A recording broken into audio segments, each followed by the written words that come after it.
Welcome, everyone. We've got an amazing guest and a very juicy topic today.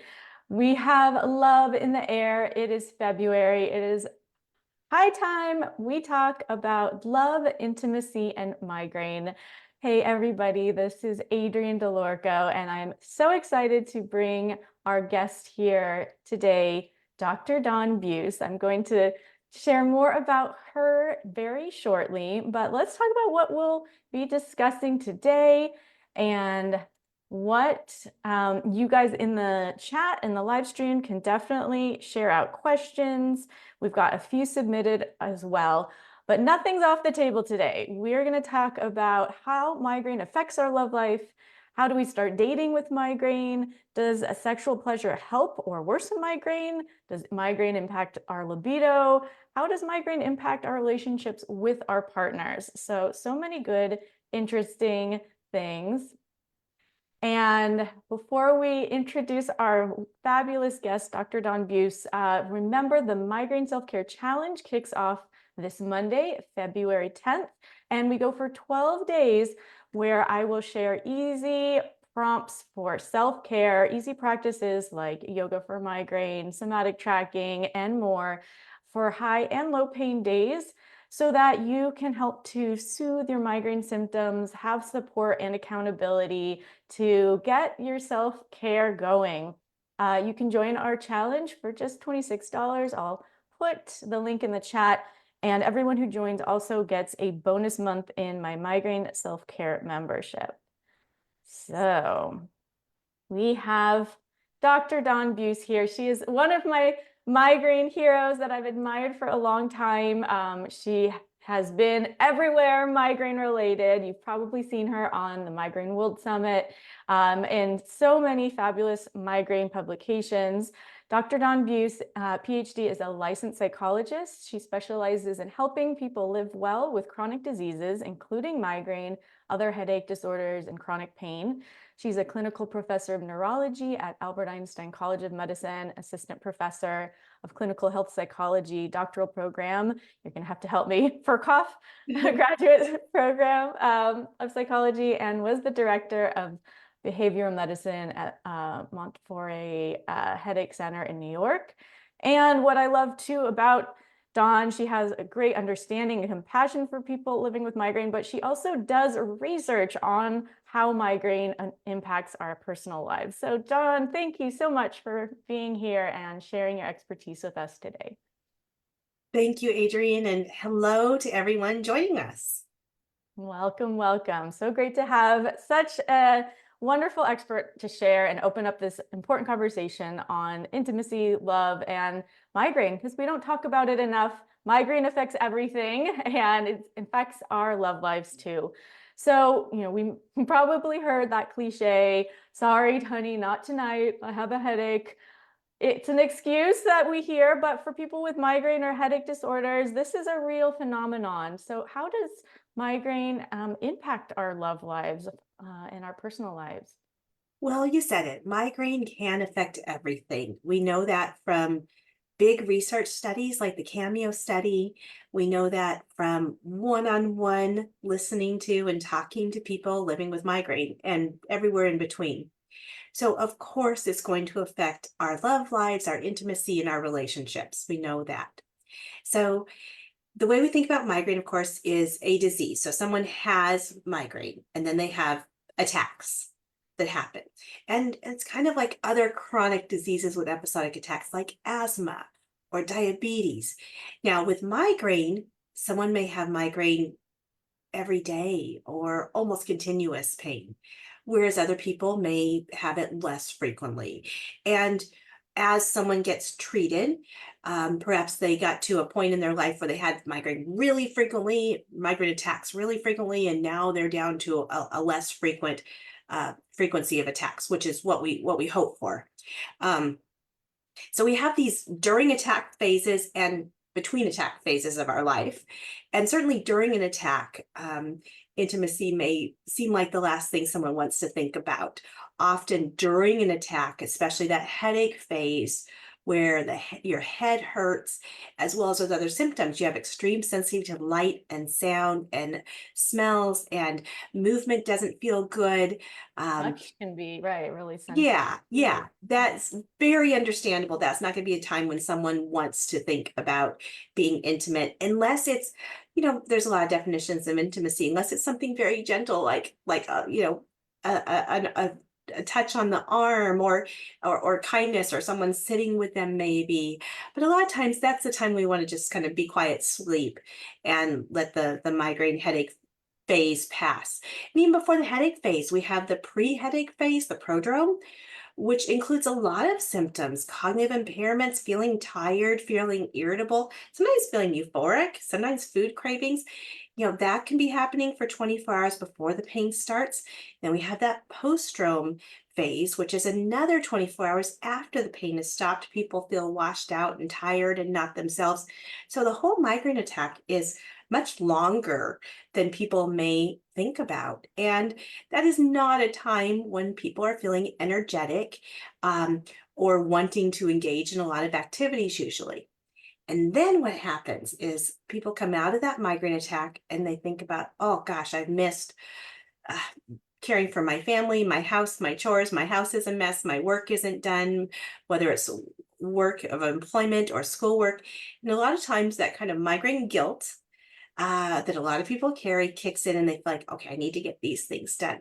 That's not a time when they're also thinking about, now I'm going to take time and relax and be intimate with my partner. That's not usually forefront of mind.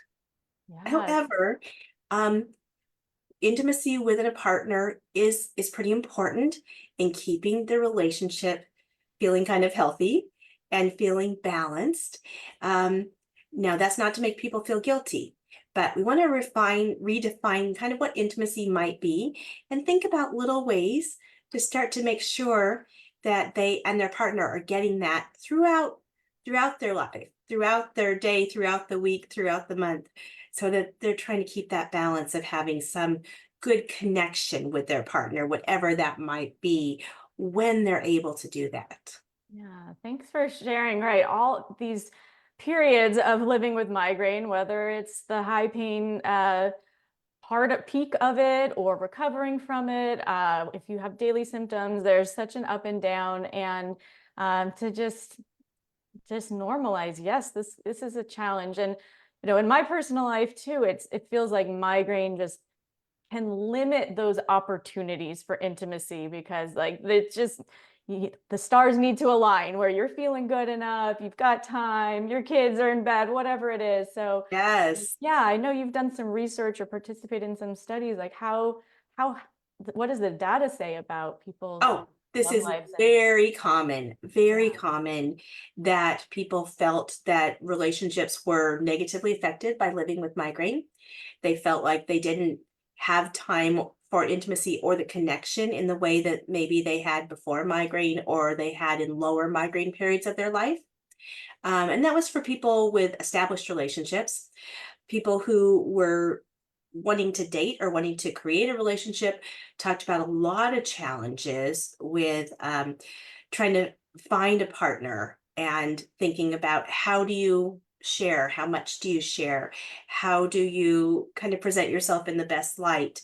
How do you feel confident within yourself when it comes to dating? So there's certainly different challenges that migraine poses to relationships in different stages. Yeah, well, yeah, and we'll dive into those, right? Whether you're with a committed partner, dating, maybe just looking too on what's common with both. Is there physiologically evidence, or does it depend on the person? Does sexual pleasure arousal, is that beneficial for migraine?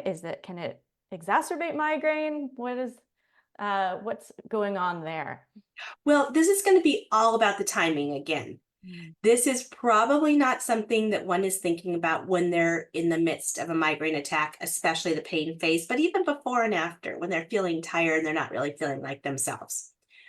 When they're between migraine attacks, some people will feel entirely kind of back to normal or like themselves, whereas other people will always have a little bit of symptoms, Mhm. like sensitivity to light, like cognitive impairments, like allodynia, which is things are painful on the skin that shouldn't normally be painful, like Mhm. wearing a ponytail or a tight hat. Um, some people might find they go back to normal, and that's a time when they want to engage in intimacy, sexual activity, and all the other activities of their life, whatever that might be, sports and hobbies and exercise, all those things. Whereas some people will say that at any time, movement is something that they fear might bring on head pain or exacerbate head pain. Mhm. And we have a word for that. I love the names of phobias. There's so interesting names of phobias. Cephalophobia, the idea that you can do something that might bring on a headache. So some people do worry about various forms of be it exercise or sexual activity bringing on headache. Mhm. So the good news is that you and your partner can certainly modify what you do in any way, and intimacy has such a range from actual kind of sexual intercourse all the way down to holding someone's hand or saying a sweet word or thinking about them or doing something nice for them and everything in between. So I Mhm. think a lot of times we put a pretty high bar on what we think of as intimacy, but there's all those moments leading up to and around and in between those little daily moments that are intimacy as well. And I Mhm. think it's just keeping the connection and keeping the focus on the partner. And one thing that does happen when one partner is living with a chronic illness or disease and the other's not, sometimes we see this balance of power start to change. Power is not even a great word. Kind of the relationship balance Mhm. so that one person becomes more of a caregiver and one person becomes more of a care receiver. And that doesn't feel sexy to either person. Neither person really likes that as much. Mhm. Now, in migraine, if someone has migraine free times and periods, that is a time when that balance can kind of click back into more Mhm. of an equal balance again, which feels good for both people. A Yeah. time to kind of check in with the partner. What do they need? Give them some focus and attention.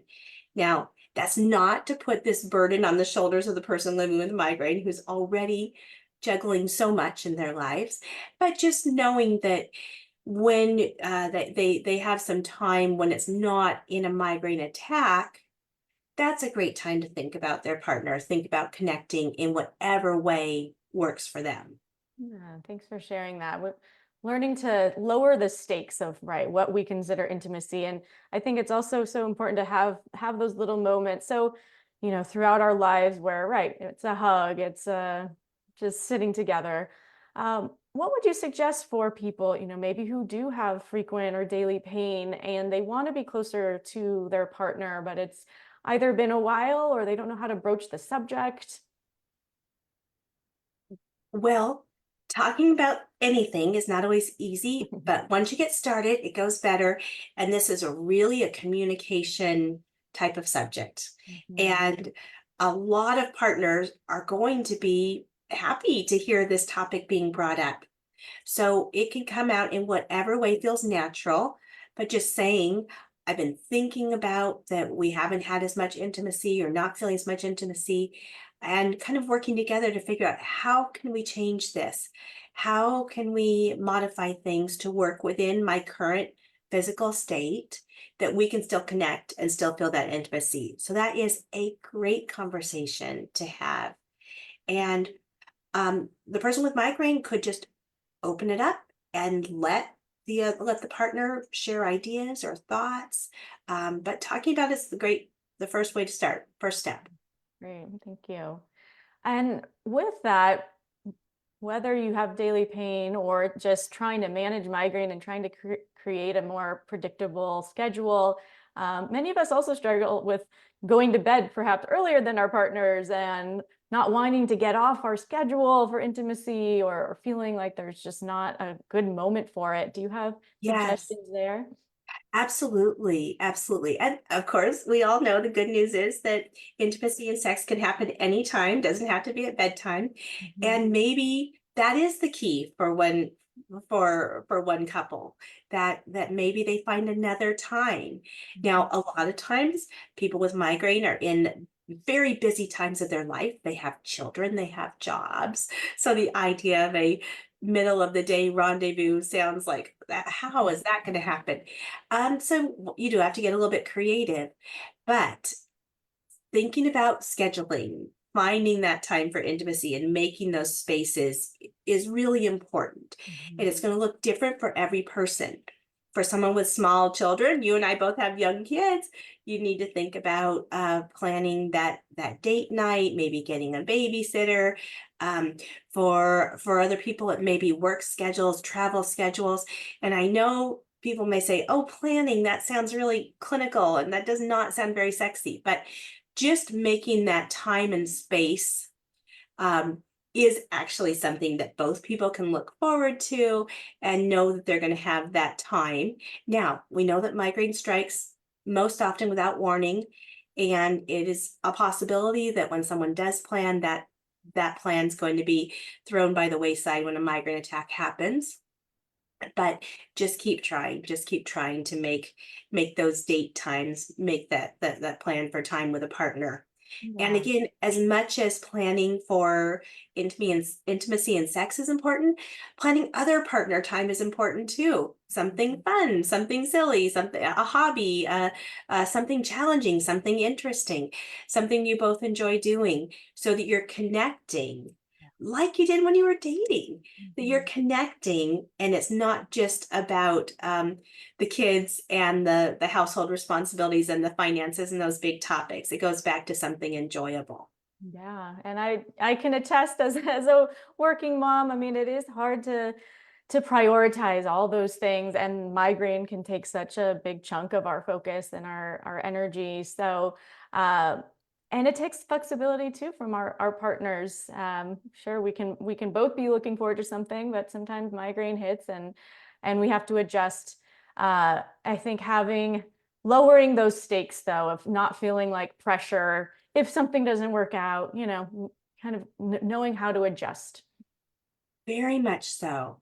Migraine brings a lot of stigma to people. Stigma being the idea of they think differently about themselves. That's internalized stigma, or external stigma, where groups or individuals think differently about people with migraine. People with migraine have a lot of stigma. They feel guilty for the effects that their migraine has on other people, be it their family members, their coworkers, their partner, their spouse. Um, they can feel angry about these chunks of their life that are just stolen away, rightfully so. They can feel sad about that. All of the above. And it's very normal to feel these feelings. It's understandable to feel these feelings. These are understandable feelings. But the guilt feeling is one that I would like us to all work to step away from. Here, here. Migraine is not your fault, and the effects that migraine has on your life is not your fault. Migraine is a neurologic disease with a genetic predisposition that strikes when it wants to, not when you choose. You don't schedule it, you didn't sign up for this, it's not your fault. So I'd like to really lift the burden of the migraine guilt off of people's shoulders. Mhm. Thank you. I think we And all need those reminders. yeah, and the advice and suggestions that we're talking about today, I don't want that to become, oh, here's one more thing on my list. Now I also have to plan a romantic date once a month or once a week. I hope it doesn't feel like that. Right. I'm hopeful that these suggestions just open up some ideas and some conversations that people can have with their partner about what it can look like for them. Yeah, and having that conversation with your partner and seeing if that's something they could take on. They could do the planning, so you don't have to worry about that as well. And we have some really nice comments in our chat, just about different ways, people with their partner just hug and kiss, a few times a day. It doesn't have to go all the way, but just hugs and hand holding is a great way to maintain that connection with your partner. And then anyone who's viewing too, feel free to drop more questions in the chat, but let's chat Let's chat about dating now. Kind of talked a lot about, yeah, people in committed relationships, but how does migraine affect dating? I know many people who are single are hesitant to date if they have migraine. What if they have to cancel? How do they find a good place to go that's migraine friendly? Exactly. All of the above. So we talked about that migraine stigma or that kind of guilt, embarrassment, worry that people with migraine may carry inside themselves. And certainly that comes out when it comes to dating. People worry about not presenting in the way they'd like to, about always worried about letting people down if they have to cancel or need to leave early or can't participate in something fully. Um, Migraine also starts for many people when they're young, when they're children, adolescents, young adults. And this is a time when maybe it doesn't look like a lot of other people have illnesses, Mhm, disabilities, chronic illnesses. mhm, And so it may be really stigmatizing and be difficult for a younger person to date, feeling like, oh, I have this disease and it's going to be disabling to me, and I'm bringing that to the table. If mhm, someone is dating in midlife and later in life, they're going to be encountering people who also have lived life and mhm, most likely have their own medical issues, psychological issues, um, and other kinds of life issues. So it becomes more normalized, but it's tough when you're younger and you feel like you're kind of alone and different in mhm. this. I can So imagine. one thing that can be helpful is kind of practice your elevator pitch. What is your 1 minute explanation of migraine that is general enough that it's going to explain, this is a disease. I have migraine attacks every so often or every day. Um, and when I have the attacks, not only does my head hurt, but a lot of other symptoms come with it too. The light hurts, the noise hurts. I just need to lie down and go to sleep. It can last more than a day, and it can come from out of the blue. So, something kind of general that you feel comfortable sharing, and Mhm, explain that because of this, there may be times that I can't keep plans that we made or I need to modify plans.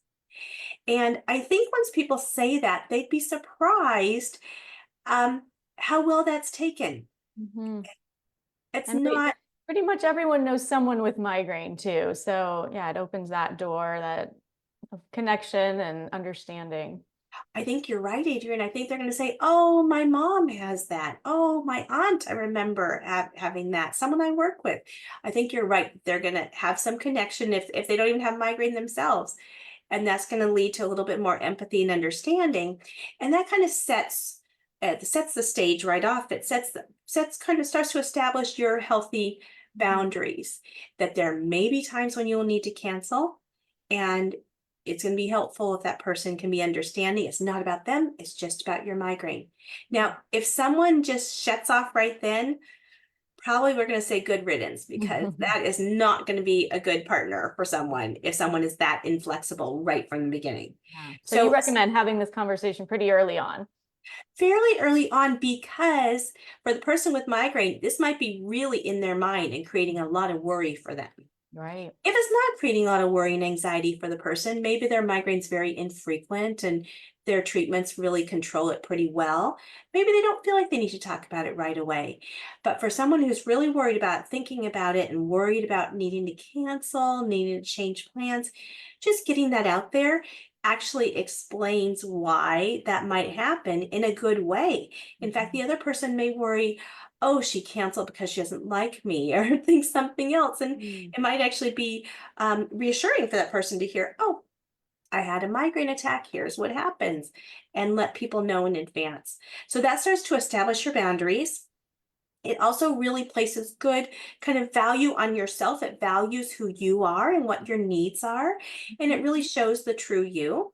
Because in dating, where when we may be dating just for fun, or we may be dating in hopes of moving to a more serious relationship, in that second case, someone does need to know who you really are. And at least for right now, this is part of who you are. Mhm. It may not be in the future. It likely will not be in the later, decades down the road. But for now, this is who you are, and they need to know this is part of the package. Yeah. Um, but Everyone's got something. And we often don't see it when we look at other people, but we all have vulnerabilities and challenges. And sometimes laying out what yours is can help the person also kind of share where they are. And you can help each other through those more challenging aspects of life. That's great. And what other things come up for people who are trying to date? I mean, I imagine, just like anyone, we have low energy sometimes. It takes a lot of energy to go out and date or maybe go to a restaurant. Are there ways to navigate dating in a migraine friendly way? Absolutely. Well, there may be sensitivities that make some activities just unpleasant. Some Mhm. people with migraine do not like going to a 3D movie. They might feel the Mhm. vertigo. It's too loud, those bright lights.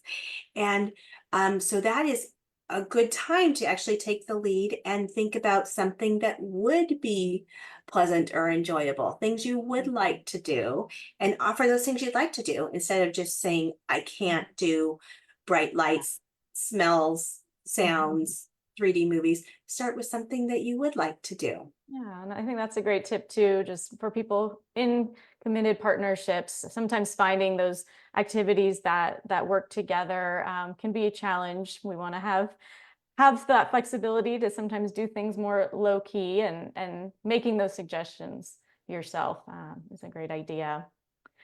So as we wrap up, yeah, I would love to hear, as people are maybe thinking about their love life with migraine, maybe thinking about making changes or trying to connect more with to intimacy. What would you suggest to, is it just bringing up that topic with your partner? Is it exploring it on their own more with self-pleasure? What's helpful for those of us living with migraine who want this to be a part of their lives, but understandably are struggling to make it a high priority? Well, first, I want everyone to be gentle with themselves and not place blame or shame on themselves for living with migraine. In fact, you should be proud of yourself that you are holding so many things together in life as you are when you live with this chronic, unpredictable, painful, debilitating disease that often strikes out of the blue. So be gentle with yourself. And whatever type of relationship you're working on, be it with an established partner, a spouse, a committed partner, or dating and finding a partner, new relationships, um, bringing that level of honesty when it feels right in dating. Of course, we don't want to be too fast and go too far. We want to kind of share information in a graded approach so it doesn't feel too much to the person, but in but sharing how you're feeling, sharing, I'm feeling worried that I might not be able to, that I might have to cancel plans sometimes, sharing that, and often just having that discussion and the other person hearing, validating, understanding where you're coming from can not only be really validating and reassuring, but it also continues to establish that you have value and your needs are important. And Mhm. you are not less than because you have migraine. You are a full person who also has migraine. And this is what you need right now. So really leading with establishing that. Mhm. With our committed partners, our spouses, our domestic partners, our long-term relationships. Um, we want to make sure they know how they can help us and what we need during times of migraine attacks. But when we're able, we also want to make sure that we give that time and attention to them as well. Mhm. And it may be putting off the chores and spending a little fun or romantic time with your partner. Mhm. And while we tend to think, oh, I need to catch up on work, catch up on the chores, prioritizing this as a prescription that I'd like to write to you for your Yes. relationship, Yes. that your intimate time is as important as getting your chores done. And I think if your partner overhears this, your partner's gonna say yes.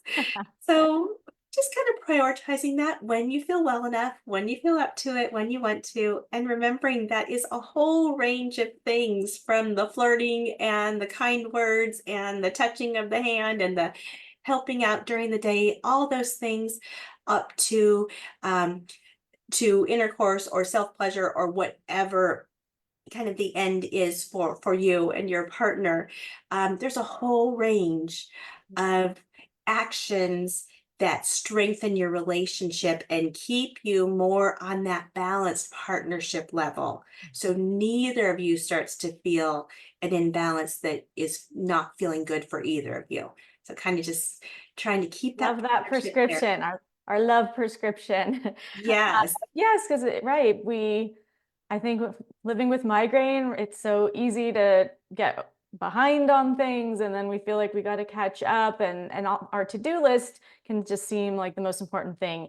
And our relationships with our partners, our family, our friends, I think it's easy to neglect those and to really elevate the importance of those. And really for our migraine too, our connections, our relationships impact migraine, and the better those are, we feel more supported, we're happier, and all of that helps. So just to sum up, I mean, all the great things Dawn talked about, the importance of communication, of being open about our needs, our migraine, redefining intimacy. It doesn't have to be going to fourth base or however you describe it. We can sprinkle these little moments throughout our days of holding hands, of hugs, and of knowing that this is an important part of our lives. We're not just here to do and get things done off our to-do list, but really connection is so valuable, especially living with migraine.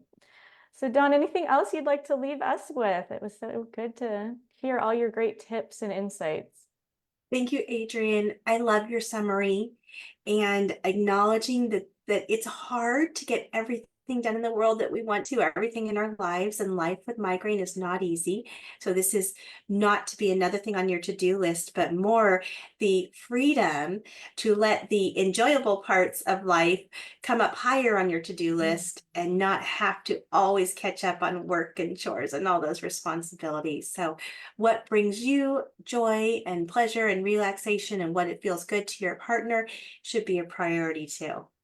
I love that. Yes, the more joy and enjoyment and pleasure we have, all of that helps our brains to feel safer, helps our migraine brain feel like doesn't have to be on high alert so much. So thank you, Dawn, for reminding us of the importance of connection, reminding us it's not our fault, that we don't need to feel guilty, and that we can still enjoy our relationships in spite of migraine. Thank you. Thank you.